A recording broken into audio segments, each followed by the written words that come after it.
Ikaw sana ang pinakamababang pain sa isang post-apocalyptic na lumulutang na syudad. Ngunit ginawa mong biktima ang lahat ng mayayabang na hunter. Dahil lang na-awaken mo ang all-purpose upgrade system. Ang isang abandonadong sniper rifle, kapag na-upgrade, ay automatikong nagiging invisible. Ang isang ordinaryong pistola, kapag na-upgrade, ay agad na nagiging gatlang gun. Kahit ang larwang mecha na hindi na pinapansin ng mga bata, kapag na-upgrade ay nagiging isang ganap na steel armor. At sa pamamagitan ng mga kakatuwang kagamitan na ito, unti-unti mong inilalantad ang mga lihim ng lumulutang na syudad. Shen Fan, wala kang pagpipilian. Anong ibig mong sabihin? Kasunod nito, bumuhos ang napakaraming alaala sa kanyang isipan. Ang malaking sakuna 50 taon na ang nakalipas. Hindi na matitirahan ng matagal ang kalupaan. Nawala ang 99% ng mga tao sa buong mundo. Ang mga huling nakaligtas ay nagsiksikan lahat sa mga anti-gravity na iniwan ng lumang mundo. Isang lumulutang na kuta, ang mga taga-itaas ang kumokontrol sa lahat ng yaman. Nagpapakasasa sa buhay, habang ang mga taga-baba ay itinuturing na parang gamit lang na itatapon. Ginagawa ang pinakamarumi at pinakamahirap na trabaho. At isa ka sa mga wasteland hunter. Ang nasa harap mo ay ang kapitan ng iyong wasteland hunter team. Si Li Feng, isang first year na strength type awaken. Isa sa mga taga-itaas sa Skydome Floating Fortress. Anong ibig mong sabihin? Kung ano ang narinig mo. Ngayon, ang tanging paraan ay ikaw ang maging pain. Akitin mo palayo ang mga halimaw. Para makatakas kami. Kahapon, nagpumilit si Li Feng na pumasok sa high danger zone para maghanap ng isang chip. Ang resulta, napasok nila ang pugad ng mga Blade Ridge Beast. 2 miyembro ng team ang namatay noon din. Hirap silang umatras papunta sa abandonadong pabrika ng militar sa Area B02. Ngayon, nagtatago kayo sa isang underground bunker. Ang mga kawan ng Blade Ridge Beast ay maaaring sumugod anumang oras. Gawin mo man o hindi, kailangan mong gawin to. Pwede kang tamaan ng bala ko ngayon. O lumabas ka at subukang iligtas yang walang kwenta mong buhay. Hahaha. Sa sandaling iyon, isang malamig at mekanikal na boses ang umalingaw-ngaw. Ding, aktibo na ang Universal Upgrade System. Kalasin, buuin, gamitin. Maaaring ay upgrade ang mga items sa pamamagitan ng mechanical creation. I-unlock ang napakalakas na attributes. Pinapamahagi na ang newbie benefit. SIG semi-automatic pistol. Epektibong abot, 50 metros. Kapasidad ng bala, 10. Natitirang bala, 10. Pinsala, dinagdagan ng 100%. System, sa wakas dumating ka na rin. Itinaas mo ang iyong paningin kay Li Feng. Isang plano ang nabuo sa iyong isipan. Captain Lee, kung gusto mong lumabas ako para akitin ang mga halimaw, pwede naman. Pero mayroon pa akong isang sikretong kailangang sabihin. Ano namang sikreto ang meron ka? Bang! Gusto ko lang magpaalam ng maayos sa inyo bago ako lumabas. Saan siya kumuha ng baril? May baril ka pala, ha? Ngayon nyo pa talaga inaatupag kung saan galing ang baril. Tapusin nyo siya para sa akin. Sa wakas, mayroon ding kumilos. Sumigaw ito habang itinutok ang baril at pinaputokan ka. Pero hindi mo sila binigyan ng kahit anong pagkakataon. Tumalikod ka at tumakbo papunta sa ventilation duct sa core area ng pabrika. Kahit na grabe kung makamura ang mga taong ito, walang sino man sa kanila ang gustong tumakbo at lumabas sa kanilang pinagtataguan para makipagpatayan sa'yo. Madaling magdepensa at mahirap sumugod sa loob ng kanilang pinagtataguan. Hintayin na lang nilang magkawatak-watak ang mga halimaw. Baka sakaling may salba pa nila ang kanilang mga buhay. Sumuot ka sa ventilation duct ng core area. Pansamantalang ligtas dito, hindi talaga kayang pumasok ng mga Blade Ridge Beast na sinlaki ng baka. Ang ventilation duct na ito ay direktang patungo sa main building ng armory. Kahit na abandonado na ito sa loob ng maraming taon, hindi dapat maging mahirap na makahanap ng isang malakas na armas mula pa noong ilang dekada na ang nakalipas. Tutal, kulang sa lakas ang pistola. Mahirap patayin sa isang tama lang ang isang Blade Ridge Beast, lalo na't nariyan pa ang pinuno ng mga halimaw. Maliksik ang gumalaw sa loob ng tubo. Ang mga galaw mo ay kasinggan ng sa isang pusa. Ang mga skill ko mula sa dati kong buhay bilang isang Special Forces soldier. Ang magiging pinakamalaki kong sandata para mabuhay sa apocalypse. Makalipas ang ilang minuto, malapit sa bakana ng tubo, narinig ang ungol ng talam likod na halimaw.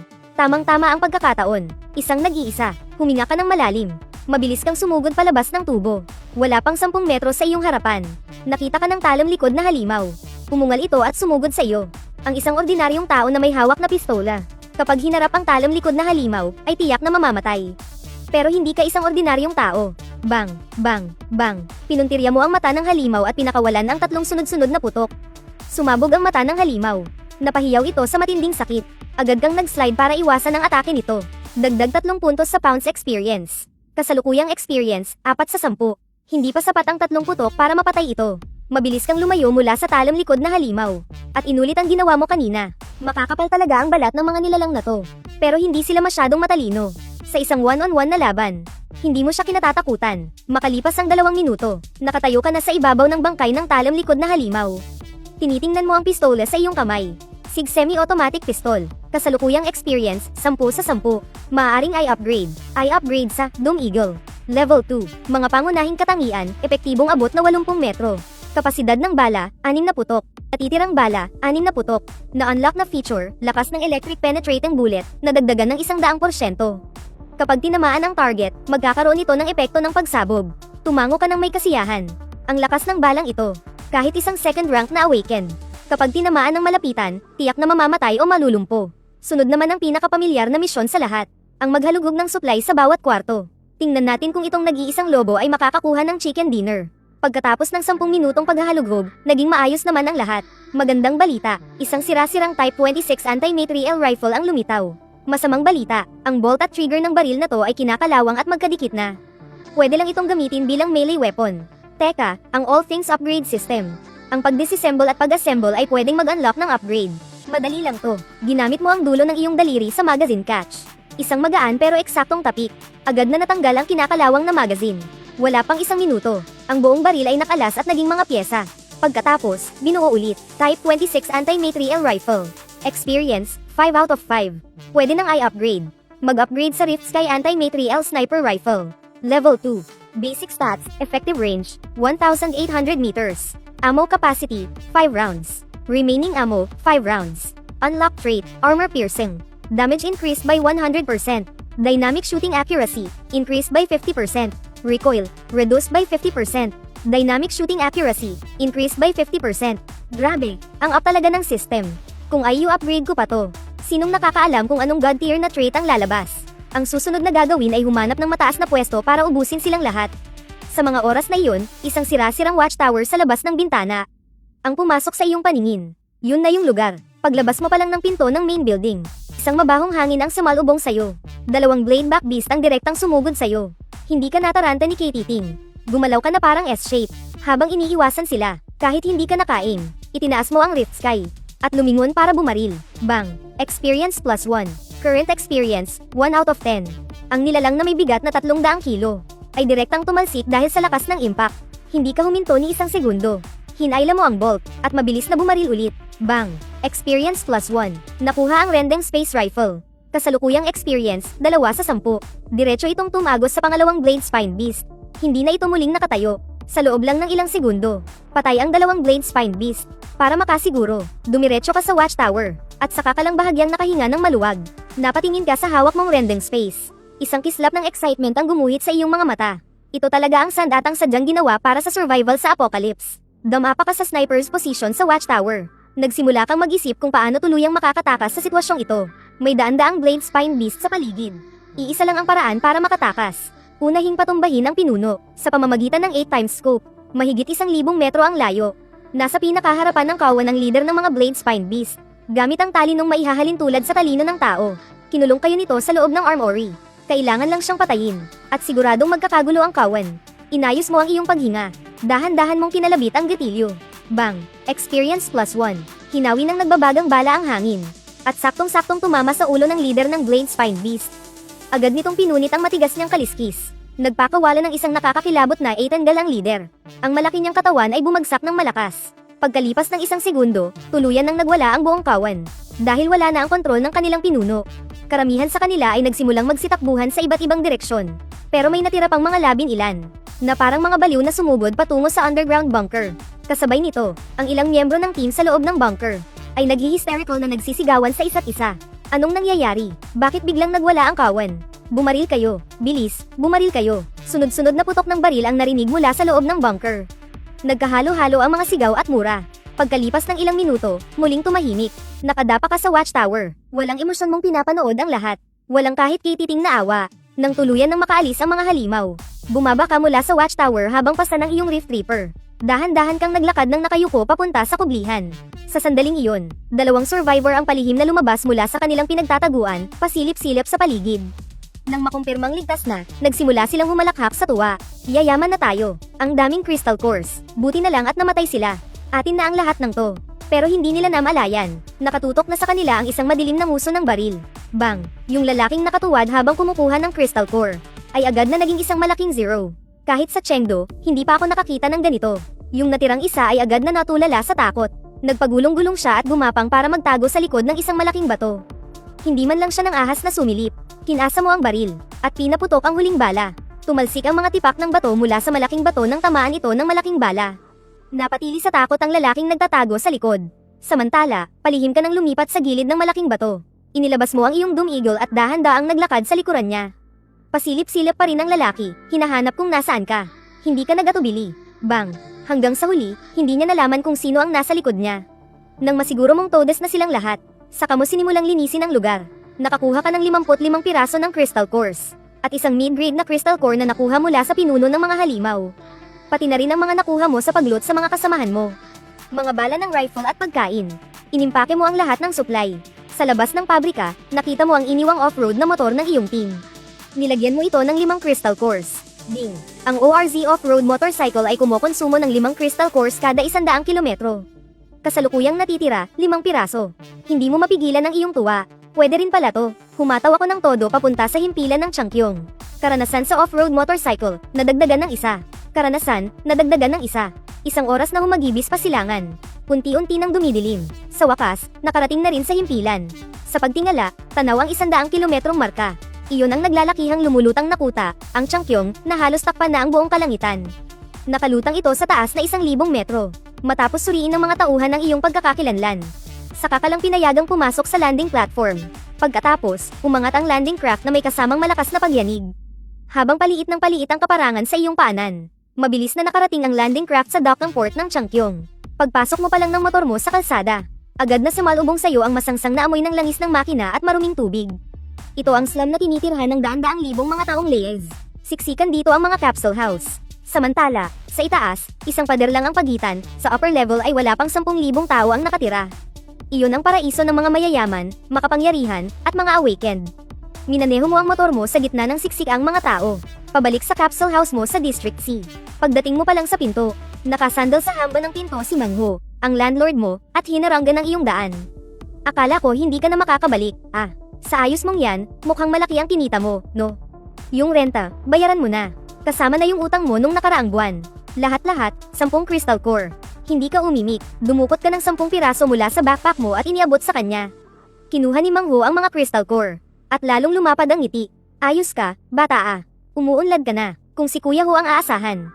Sa 3 araw, 9 beses akong di kakain. Hindi mo pinansin ang galit na tingin ni Mangho. Ipinarkada mo ang motor sa pinto. Tinulak mo ang pinto at pumasok sa loob. Ang espasyo sa loob ng kwarto ay wala pang 5 metro kwadrado. Napakasimple lang ng ayos. Maliban sa isang kama, isang mesa at upuan na lang ang nandoon. Biglang napansin mo ang isang couple picture sa ibabaw ng mesa. Ako ang lalaking ito. Napakamot sa ulo. Walang-wala akong maalala. Sa likod, may malabong imahe ng sarili ko. TNK, ayos lang ako. Huwag kang mag-alala, guninga. Ano ba to? Bakit wala akong maalala sa tagpong ito? Nagreklamo ka. Ipinagpatuloy mo ang pagkolekta ng mga gamit ng dating may-ari sa loob ng kwarto. Bukod sa ilang pamalit na damit, isang luma at sirang lighter na lang ang natira. Muling tumunog ang system prompt. Beep, nakadetect ng isang mechanical item. Walang silbing lighter. Level 1. Impormasyon ng sira. Pudpud na ang gear. Hindi magamit ng maayos. Nagningning ang mga mata mo. Tingnan nga natin kung itong wall upgrade system na ito. Hanggang saan kayang i-upgrade ang isang sirang gamit. Sa bilis ng iyong mga kamay, kinalas mo ng buo ang lighter. At dahan-dahan mong binuo muli. Repair complete. Experience plus 1,000. Kasalukuyang experience, 5 sa 5. Sapat na para sa upgrade. Upgrade. Upgrade. Matagumpay ang pag-upgrade. Isang bagong-bagong electric arc lighter. Kasalukuyang experience, 10 sa 10. Upgrade. Upgrade. Matapos ang sunod-sunod na pag-upgrade. Sa wakas, narating na ang max level. Crystal Source Fire Seed. Level 5, max level. Kapag nilagyan ng sapat na crystal source, tuloy-tuloy itong makakapag-init na parang hand warmer. Nagpatuloy ka sa pagbabasa. Pwede rin itong sumabog ng 1 beses. At magdulot ng nakakatakot na init sa loob ng 20 metro. Halos matawa ka ng malakas. Isang lighter, pwedeng ma-upgrade para maging bomba. Kung ganun, paano na lang kung mayroon akong battle armor o isang sasakyang lumilipad? Ano kaya ang magiging itsura nito pagkatapos ay upgrade? Hindi ko man lang maisip. Maingat mong itinago ang fire seed. May plano ka na sa iyong isipan. Magpagawa ng isang set ng armor na parang kay Iron Man. Huwag nang umasa sa industrial base ng lower level. Kailangang pumunta sa upper level. Naroon ang pinakamahusay na machine factory ng Skydome. Kinabukasan ng umaga, dumiretso ka sa elevator paakyat sa upper level. Lubos na magkahiwalay ang upper at lower level. Bawat pasukan ay binabantayan ng mga gwardya. Kung gustong umakyat ng isang taga-lower level, Hindi lang kailangang magbayad ng entrance fee. Kailangan pa ng guarantee document. Pero sa Skydome, walang hindi kayang gawin ang mga Crystal Core. Pagdating sa pasukan, lihim mong inabutan ng 5 Crystal Core ang gwardya. Agad na lumuwag ang mukha ng gwardya. Tandaan mo, kailangan mong makalabas bago lumubog ang araw. Kapag nahuli ka ng patrol team, wala kaming pananagutan dyan. Matapos ang bahagyang pakiramdam ng kawalan ng bigat, bumukas ang elevator, para kang napasok sa ibang mundo. Sa magkabilang gilid ng malinis at maayos na mga kalsada, may mga nakatanim na bulaklak at halaman mula sa old world. Ang mga taong taga-upper level na nakasuot ng malilinis na damit, ay may mga kalmadong ngiti sa kanilang mga mukha. Hindi ka na nagtagal pa. Agad kang nagtungo sa pinakamahalagang pakay mo sa pagpunta ron Euro, ang Sky Mechanical Bureau. Habang sinusundan ng mapa, tinawid mo ang Core Industrial Zone. Tumayo ka sa harap ng isang napakalawak na pabrika. May 2 gwardyang nagbabantay sa pasukan. Maraming mga awakened na nakasuot ng work uniform ang abala sa loob. May gumagamit ng laser vision para maghinang ng mga pyesa. May iba namang ginagamit ang kanilang mga daliri para batasin ang mga ito. Sino ang hinahanap mo? Isang malaking lalaking may mga puti na sa buhok ang mapagbantay na nakatitig sa iyo. Puno ng pag-iingat ang tono ng kanyang boses. Magandang araw. Gusto ko sanang magpagawa ng custom na mechanical armor. HMM. Ako si Chen Jingshan. Ako ang supervisor dito. Hindi para sa mga ordinaryong tao ang mga battle armor. Alam ko, gusto ko ng isang set na portable. Isang battle armor na nakakalipad at may mga missile. Ha? Bata, sa sobrang panonood mo yan ng mga sci-fi movie, hindi pa yan kaya ng kasalukuyang teknolohiya ng Tianwan. Kung ganun, anong kayang gawin ngayon? Gusto ko lang isuot para maging astig. Nakagawa na kami dati ng isang simpleng prototype ng mecha. Pero itinigil ang proyekto dahil sa problema sa energy efficiency. Kung gusto mo lang naman ng pamporma. 2,000 crystal cores. Benta ko na lang sa'yo lahat ng pyesa at blueprint bilang isang package. Ano sa tingin mo? Sige, deal. Hahaha. Sige, kunin mo sa bodega yung itinapon ng larwang mecha. Dalhin mo rito sa akin. Makalipas ang 5 minuto, isang tumpok ng napakaraming pyesa. Napuno ang buong assembly table. Kinuskus mo ang iyong mga kamay. Puno ng excitement ang iyong mga mata. Binuksan ang tutorial. Nagsimula kang mag-assemble habang nanunood. Sa dati mong buhay, isa kang veteranong mahilig sa mga high-end na building blocks. Assembly ng leg hydraulic module, kumpleto na. Experience plus 100. Ding. Assembly ng torso energy bay, kumpleto na. Experience plus 100. Paulit-ulit na tumunog ang system prompt sa iyong isipan. 3 oras. Ganap kang nalibang dito, nang mailagay na sa harap mo ang kumpletong prototype ng mecha. Muling tumunog ang system prompt. Ding. Kumpleto na ang armament. Item, mecha prototype. Level, 1. Experience, 1,000/1,000. Natugunan ang mga kondisyon para sa pag-upgrade. Basic attributes, walang defense power, walang attack power. Walang silbi sa aktwal na laban. Mga basic na kilos lang ng katawan ang kayang gawin. Napangiwi ka, isa lang pala itong produktong walang silbi. At tungkol naman sa natugunang kondisyon para sa pag-upgrade. Pag-uwi ko na lang sasabihin. Hindi ako manggugulo dito. Ha ha ha. Itong batang to, uunahan na kita, ha. Ang bagay na ito ay isa lang laruan. Huwag na huwag mo itong isusuot para makipag-away. Kung mamatay ka, huwag kang babalik sa akin. Sabi niya habang pinipindot ang start button. Isang mahinang ugong ang narinig. Dahan-daang bumukas ang mech suit. Sige, pumasok ka na at subukan mo. Habang dahan-daang sumasara ang mech suit, biglang kumonekta ang iyong kamalayan sa buong makina. Bawat galaw mo ay nagagaya ng eksakto ng exoskeleton. Bagamat walang dagdag na lakas, ang liksi nito ay higit pa sa iyong inaasahan. Nakita ni Chen Jingshan na tuwang-tuwa ka, kaya agad niyang binasag ang trip mo. Ang isang crystal core ay kayang paandarin ito ng halos 1 minuto. Kapag naubos, kailangan palitan. Ito rin ang pangunahing dahilan kung bakit bumagsak ang proyekto. Masyadong mababa ang energy efficiency. Wala itong silbi sa totoong labanan. Biglang nanlaki ang mga mata mo. Ang ikli naman ang itinatagal nito. Pero sa sumunod na segundo, tumunog ang system prompt. Ding. Experience plus 1. Kasalukuyang experience, 1,001 sa 1,000. Bigla kang natuwa ng sobra. Kahit walang power source. Basta't suot ko lang ito ng tuloy-tuloy. Makakakuha ako ng libreng experience. Ang lupit naman ito. Isusuot ko to hanggang sa pagtulog pag-uwi. Hindi magtatagal. Magiging isang tunay na Iron Man suit ito. Nakita ni Chen Jingshan na mukhang kontento ka. Agad niyang inilahad ang kanyang kamay. Bata. Nasubukan mo na. 2,000 crystal core. Magbayad ka na. Lumabas ka sa suit. Kinapa mo ang natitirang mahigit 100 crystal core sa iyong bulsa. Hehe, isang ngiti. Yung si Supervisor Chen. Pwede bang pautang muna? Matagal na kaya ako dito sa Skydome natin. Agad na nang galaiti sa galit si Chen Jingshan. Itinuro ka niya, at sa sobrang galit ay matagal siyang hindi nakapagsalita. Sa huli, pagkatapos mo siyang pakiusapan ng husto, sa wakas ay nagkasundo kayo. Ibalik ang 2,000 crystal cores sa loob ng 1 linggo. Kung hindi, ako mismo ang manggaguna sa mga tauhan ko para tunawin ka kasama ng battle armor mo. Pag alis mo sa Research Institute, Padilim na ang langit, pasan mo sa likod ang isang balot na hugis tao habang pauwi. Kakaiba ang tingin sa iyo ng mga taong dumadaan. Pero abot langit ang iyong tuwa, kahit baon ka sa utang. Puno naman ng pag-asa ang puso mo. Pagkapasok mo pa lang sa kwarto, biglang umalingaw-ngaw sa labas ang isang nakabibinging alarma. Sinundan iyon ng mga nakapangingilabot na sigaw at etenggal. Ang mga adjal ang kumakain ng buto. Sumusugod sila, bilis, bilis. Magtago sa kwarto, mabilis kang sumugod sa bintana. Sa malayong kalangitan, daan-daang itim na anino ang humaharurot patungo sa Skydome. Bawat isa sa mga dambuhalang adjal ang kumakain ng buto. Ang mga pakpak nila ay mahigit 10 metro ang haba kapag nakaunat. Ang matutulis nilang kuko ay kayang lapain ng anumang nilalang. Sa mga sandaling iyon, mula sa mga armor sa itaas ng Skydome, lumabas ang hindi mabilang na anti-aircraft cannon. Boom, boom, boom. Sunod-sunod na pumutok sa himpapawid ang mga bala. Mga itim na bulaklak ng dugo ang tila namukadkad sa himpapawid. Ngunit napakarami talaga ng mga adjal ang kumakain ng buto. Walang patid ang kanilang pagsugod sa Skydome. Ang mga tinamaang adjal ang kumakain ng buto. Winasak ang napakaraming capsule house sa lower levels. Hindi matapos-tapos ang mga sigawan. Pero nanatiling ligtas na ligtas ang upper level. Nandoon ang pinakamatinding depensa ng anti-aircraft fire. At ang pinakamalakas na grupo ng mga awakened ang nakabantay. Nakatayo ka sa bintana, habang pinapanood ang mga adjal ang kumakain ng buto. Na sinusugod ang mga wasteland hunter sa malayong lifting platform. Oras na para kumilos. Ito ang Sky Arc. Ang mga mayayaman at makapangyarihan ay nagtatago sa likod ng hindi masisirang baluti. Tinatamasa ang paraiso sa gitna ng katapusan ng mundo. Ang mga nasa mababang antas ay hindi lang kailangang magpaalipin sa kanila. Wala pa silang nakukuhang anumang proteksyon kapag dumating ang sakuna. Kailangan kong lumakas. Hindi para baguhin ang mundo, kundi para magawa ko ang gusto ko sa kahit sino. Uunahin ko munang i-upgrade ang Battle Armor. I-upgrade ang Crystal Core Power Armor. Level 2. Experience, 1 sa 5,000. Ang mga pangunahing katangian, depensa, at liksi ay lubos na tumaas. Bawat Crystal Core ay kayang gumana sa loob ng 10 minuto. Na-unlock na feature, Crystal Energy Shield. Kayang epektibong depensahan laban sa mga bala ng ordinaryong baril.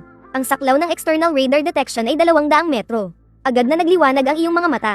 Nagtagumpay. Mula sa isang laruan, naging isa na itong mecha na handa para sa laban. Hindi nakalayuan sa isang tunay na Iron Man armor. Matulog ng maaga, gumising ng maaga. Bukas, tatanggap ako ng misyon para kumita ng pera at magbayad ng utang. Diretso kong isinuot ang battle armor at nagsimulang mag-grind para sa experience. Mecha Experience +1. Sa hating gabi, biglang may narinig na mahinang kaluskos sa kwarto. Agad mong itinaas ang iyong baril. At itinutok ito diretso sa ulo ng hindi inaasahang bisita. Sino ka? Malamig ang boses mo. May bakas ng pagnanais na pumatay sa iyong mga mata. Sa kahit anong kakaibang galaw ng kaharap mo. Hindi ka mag-aatubiling kalabitin ang gatilyo. Nang makita mo ng malinaw kung sino ang pumasok, bahagya kang natigilan. Isang napakagandang dalaga ang nasa harapan mo. Maikli ang itim niyang buhok. Napaka-sexy ng katawan. May bahagyang amoy ng alak sa kanya. Hindi maitago ang pananabik sa kanyang mga mata. Ang ikinagulat mo ay, tahimik niyang nabuksan ang kandado ng pinto mo. Mabilis mong sinuri ang kanyang buhok, likod, at gilid ng bewang. Para siguraduhin wala siyang tinatagong armas. Bahagya lang siyang huminahon. Sino ka ba talaga? Ako si Suching. Napadaan lang ako rito dahil sa isang misyon. Pinapanta ako ni Director Go para tingnan ang sitwasyon. Ang gwapo mo sana, kung hindi ka lang pag-aari ng iba. Hindi ko mapipigilang ang kinin ka. Lalo pang kumunat ang noo mo. Pakiramdam ko, katawan mo lang ang habol niya. Tandaan mo, ito ang apocalypse. Karaniwan na lang dito ang mga babaeng nambubuli ng mga lalaki. Wala akong pera o panahon para makipagdaldalan sa'yo.